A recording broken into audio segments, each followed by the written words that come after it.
প্রিয় দর্শক কিন্তু গীতা বিশ্বাস ৩৬০ চ্যানেল থেকে আমার সমস্ত বন্ধুদের প্রতি রইল আজকের প্রীতি ও শুভেচ্ছা।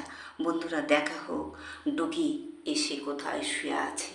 ও কিন্তু বাথরুমে ঢুকে গেল। হ্যাঁ, কেন ঢুকলো? এরা যখন সাইকো হয়ে যায়, ডিপ সাইকো চলে আসে, তখন ওরা নীরবেই একটা অন্ধকার জগতে থাকতে চায়।